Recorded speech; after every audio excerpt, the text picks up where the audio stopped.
Kinetics chapter के बारे में अध्ययन करेंगे। ठीक है, सबसे पहले हम जान लें केमिकल काइनेटिक्स होती क्या है, जिसको हिंदी में रासायनिक बलगतिकी कहते हैं। ठीक है, डेफिनेशन क्या है इसकी, तो डेफिनेशन हम सबसे पहले जान लेते हैं। इसकी डेफिनेशन क्या है, ठीक है, तो रसायन विज्ञान की वह शाखा जिसके अंतर्गत अभिक्रिया के वेग अभिक्रिया के वेग को प्रभावित करने वाले कारक तथा अभिक्रिया की क्रियाविधि का अध्ययन किया जाता है, रासायनिक बलगतिकी कहलाती है।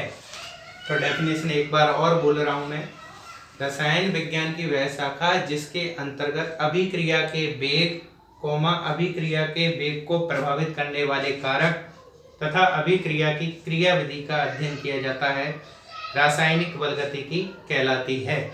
आप लिख सकते हो इसको। ठीक है, रासायनिक बलगतिकी के अंदर सबसे पहला वर्ड आया था अभिक्रिया का वेग।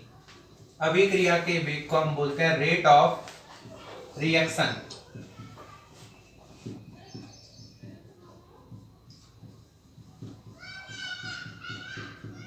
तो अभिक्रिया का वेग क्या होता है इसको जाने हम। ठीक है, जब भी कोई अभिक्रिया होती है उसमें अभिकारक से उत्पाद बनता है। तो अभिकारक से उत्पाद बनने के दौरान अभिकारक की सांद्रता और उत्पाद की सांद्रता में परिवर्तन देखने को मिलता है। प्रारंभ में अभिकारक की सांद्रता मैक्सिमम होती है, उत्पाद की सांद्रता निल होती है। धीरे धीरे समय के साथ साथ अभिकारक की सांद्रता घटती जाती है और उत्पाद की सांद्रता बढ़ती जाती है।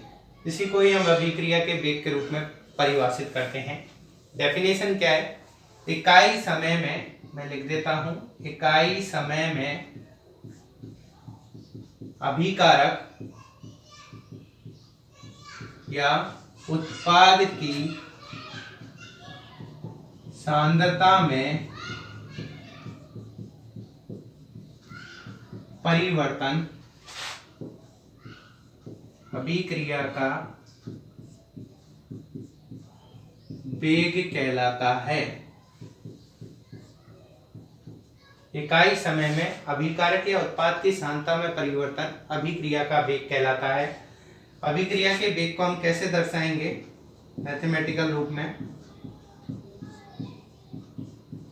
अभिक्रिया का वेग जिसे रेट ऑफ रिएक्शन या शॉर्ट में ROR भी कहते हैं हम। ठीक है, अभिक्रिया का वेग बराबर हम लिखते हैं प्लस माइनस अभिकारक या उत्पाद की सांद्रता में परिवर्तन बटे सांद्रता परिवर्तन में लगा समय। ठीक है, तो प्लस और माइनस क्यों लगाया इसको भी हम समझेंगे। ठीक है, पहले एक बार और देख लेते हैं। इकाई समय में अभिकारक या उत्पाद की सांद्रता में परिवर्तन अभिक्रिया का वेग कहलाता है। अभिक्रिया का वेग बराबर अभिकारक या उत्पाद की सांद्रता में परिवर्तन बटे सांद्रता परिवर्तन में लगा समय। इसको हम दिखा सकते हैं, rate of reaction is equal two plus minus delta C upon delta T। Plus sign क्या इंडिकेट कर रहा है, माइनस साइन क्या इंडिकेट कर रहा है। स्टार्टिंग में बताया था कि अभिक्रिया होती है तो अभिकारक से उत्पाद बनता है। तो अभिकारक की सांद्रता में समय के साथ साथ क्या आती है, कमी आती है, और उत्पाद की सांद्रता में समय के साथ साथ वृद्धि होती है। तो यहाँ जो माइनस साइन है अभिकारक की, रिएक्टेंट की कंसंट्रेशन में कमी को दर्शा रहा है। माइनस साइन क्या दर्शा रहा है, अभिकारक की सांद्रता में कमी को दिखा रहा है, डिक्रीज हो रही है अभिकारक की सांद्रता। और प्लस साइन प्रोडक्ट की कंसंट्रेशन में वृद्धि को प्रदर्शित करता है। ठीक है, तो सबसे पहले अभिक्रिया का वेग क्या है आपको समझ में आ गया होगा। इकाई समय में अभिकारक या उत्पाद की सांद्रता में परिवर्तन ही अभिक्रिया का वेग कहलाता है। अभिक्रिया का वेग बराबर plus minus delta C upon delta T। Plus minus क्यों लगाया, प्लस साइन उत्पाद की सांद्रता में वृद्धि को दर्शा रहा है, क्योंकि समय के साथ साथ अभिकारक उत्पाद में बदलेगा तो उत्पाद की सांद्रता में वृद्धि होगी और अभिकारक की सांद्रता में कमी होगी। ये आपके पास अभिक्रिया के वेग की परिभाषा हो गई। ठीक है, अभिक्रिया के वेग के हम यहाँ यूनिट देख लेते हैं।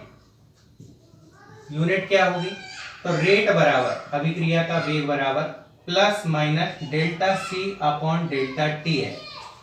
डेल्टा सी को हम बोलते हैं कंसंट्रेशन और डेल्टा टी को हम टाइम। तो रेट बराबर कंसंट्रेशन की यूनिट होती है मोल पर लीटर, टाइम की यूनिट होती है सेकेंड। तो रेट की यूनिट क्या आएगी हमारे पास, रेट की यूनिट आएगी मोल लीटर इनवर्स सेकेंड इनवर्स होगी। ठीक है, तो अभिक्रिया के वेग की जो यूनिट है वो हमारे पास mole litre inverse second inverse. Concentration को यहाँ पर हम मोलरता के रूप में ले रहे हैं, मोलरता यानी मोल पर लीटर के रूप में लिखा है। ठीक है, ये अभिक्रिया के वेग का क्या होगा, हमारे पास मात्रक होगा। तो रासायनिक बलगतिकी में सबसे पहले हमें यही समझ में आना चाहिए कि अभिक्रिया का वेग क्या होता है। फिर हम पढ़ेंगे अभिक्रिया के वेग को प्रभावित करने वाले कारकों के बारे में। तो अभिक्रिया का वेग क्या है आपको समझ में आ गया होगा। ठीक है, अब अभिक्रिया के वेग से रिलेटेड कुछ ग्राफ हैं, उनके बारे में हम देखते हैं।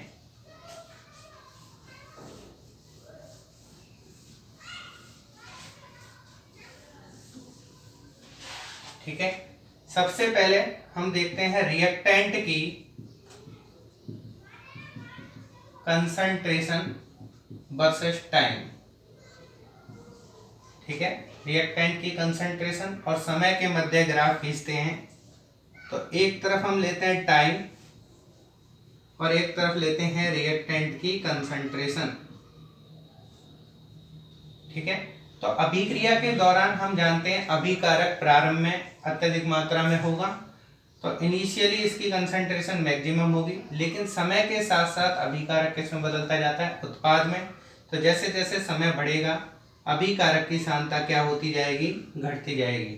तो कुछ इस प्रकार का हमें ग्राफ देखने को मिलेगा। रिएक्टेंट की कंसंट्रेशन और समय के मध्य यदि ग्राफ खींचते हो तो अभिकारक की सांद्रता समय के साथ साथ घटती जाएगी। इसी प्रकार से प्रोडक्ट की कंसंट्रेशन और टाइम के मध्य ग्राफ खींचा जाए। ठीक है,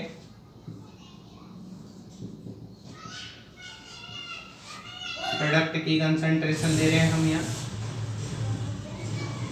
ठीक है, प्रोडक्ट की कंसंट्रेशन इनिशियली हम देखें प्रारंभ में प्रोडक्ट की कंसंट्रेशन निल होगी, बिल्कुल जीरो से स्टार्ट होगी। प्रोडक्ट की कंसंट्रेशन बिल्कुल निल होगी, क्योंकि अभिकारक क्रिया करके उत्पाद बनाता है।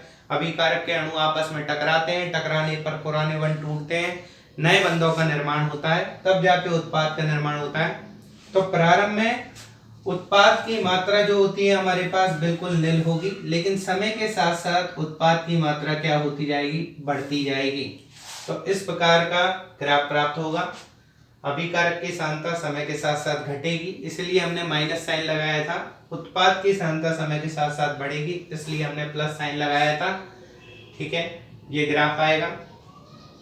एक ग्राफ और हम देखें जिसको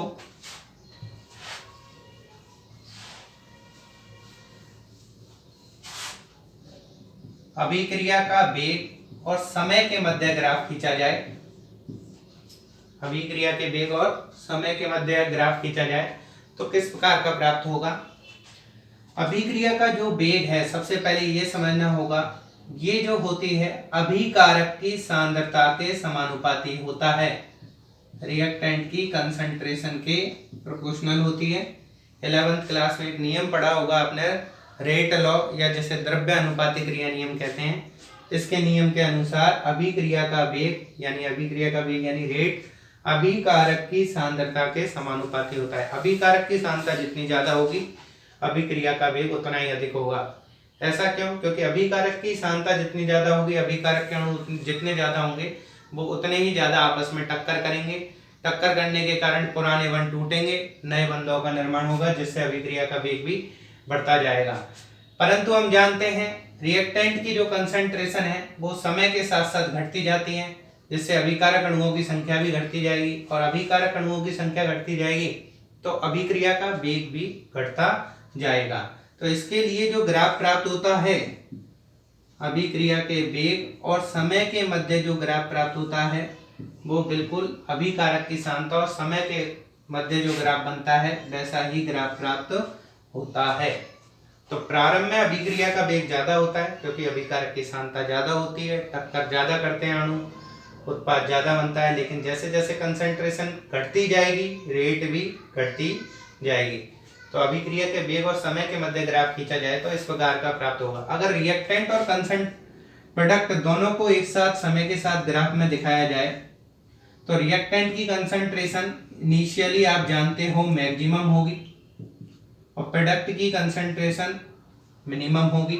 टाइम के साथ साथ रिएक्टेंट की कंसंट्रेशन घटती जाएगी और प्रोडक्ट की कंसंट्रेशन बढ़ती जाएगी। तो ये हमारे पास अभिक्रिया का वेग और उससे रिलेटेड कुछ ग्राफ आ गए हमारे पास। सबसे पहले अभिक्रिया का वेग कहते किसे हैं, ठीक है, किस प्रकार से उसका फॉर्मूला है, क्या उसका मात्रक है, उससे रिलेटेड कौन कौन से हमारे पास ग्राफ है। इसके बाद हमारे पास अभिक्रिया के वेग के अंदर ही एक और वेग आता है जिसको हम बोलते हैं इंस्टेंट रेट।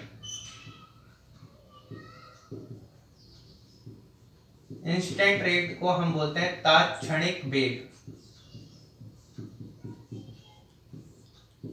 तात्क्षणिक वेग क्या होता है?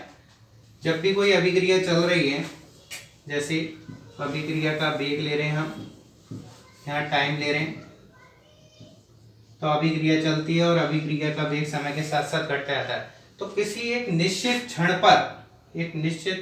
क्षण पर ज्ञात किया गया वेग ही तात्क्षणिक वेग कहलाता है। जैसे इस बिंदु पर वेग ज्ञात करें तो इसे बोलते हैं इंस्टेंट रेट, ठीक है। इसको हम दिखाते हैं plus minus dc upon dt। D क्यों लगाया? क्योंकि चेंज को दिखा रहा है। इस पॉइंट पर जो रेट है वो अलग होगी। अगर हम इस पॉइंट पर रेट का पता करेंगे तो तात्क्षणिक वेग अलग होगा, plus minus dc upon dt। जैसे इस पॉइंट पर हम मान सकते हैं कंसंट्रेशन C1 थी, टाइम T1 था। इस पॉइंट पर कंसंट्रेशन C2 हो गई और टाइम क्या हुआ T2। यहाँ पर कंसंट्रेशन के रूप में भी मान सकते थे हम।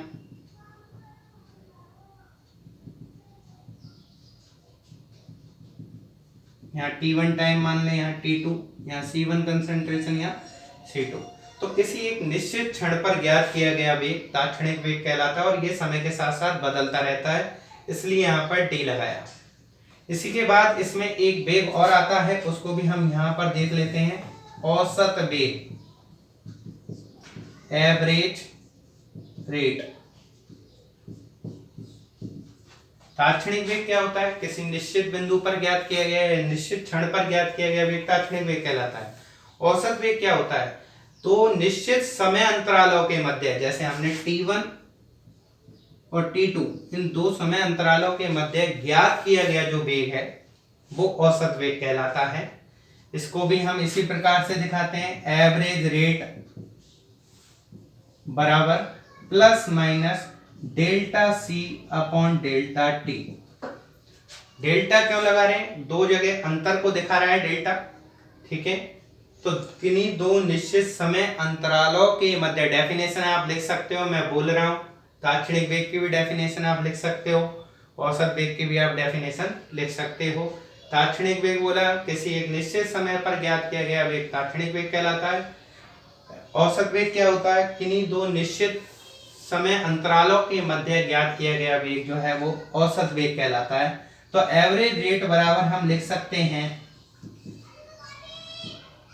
प्लस माइनस डेल्टा सी की जगह हम लिख सकते हैं C2 माइनस C1 और डेल्टा टी की जगह हम लिख सकते हैं T2 माइनस T1।